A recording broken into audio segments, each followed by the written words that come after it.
एक बार भगवान विष्णु शेषनाग पर लेटे लेटे ऊब गए। उन्होंने धरती पर सैर करने का मन बनाया।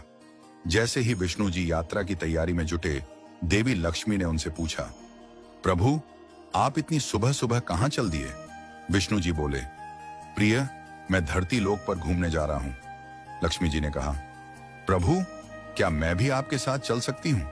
विष्णु जी बोले, एक शर्त पर तुम मेरे साथ चल सकती हो। धरती पर पहुंचकर उत्तर दिशा की ओर बिल्कुल मत देखना। लक्ष्मी जी ने वचन दिया। सुबह सुबह मां लक्ष्मी और भगवान विष्णु धरती पर आ पहुंचे। सूर्य देवता निकल ही रहे थे। चारों ओर हरियाली ही हरियाली थी। मां लक्ष्मी मंत्र मुग्ध होकर धरती को देख रही थीं और चारों ओर देखते हुए कब उत्तर दिशा की ओर देख लिया, उन्हें पता ही नहीं चला। उत्तर दिशा में उन्हें एक आकर्षक बगीचा नजर आया, जहां बहुत ही सुंदर फूल खिले थे। मां लक्ष्मी बिना कुछ सोचे समझे उस बगीचे की ओर चल दी और वहां से एक सुंदर फूल तोड़ लाई।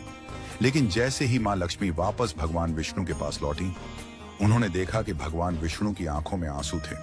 विष्णु जी बोले, कभी भी किसी से बिना पूछे उसकी कोई वस्तु नहीं लेनी चाहिए।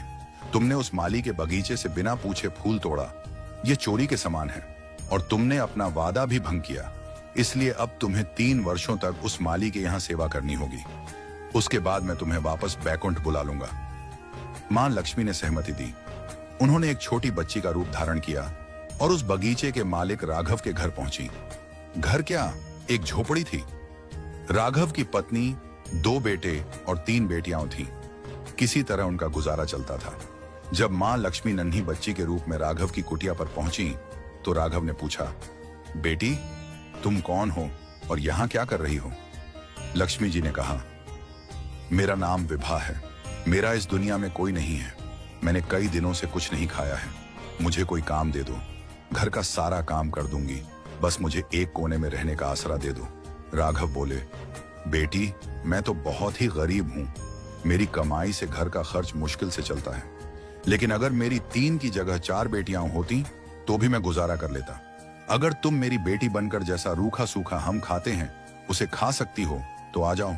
इस प्रकार राघव ने मां लक्ष्मी को अपनी बेटी बना लिया और वे 3 वर्ष तक वहां रही।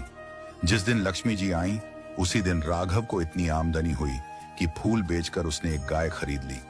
धीरे धीरे उसके पास खूब जमीन, धन दौलत हो गई। राघव हमेशा सोचता, मुझे यह सब इस बेटी के आने के बाद ही मिला है।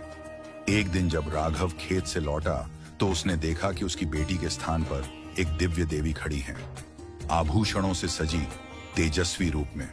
राघव समझ गया, यह तो स्वयं मां लक्ष्मी है।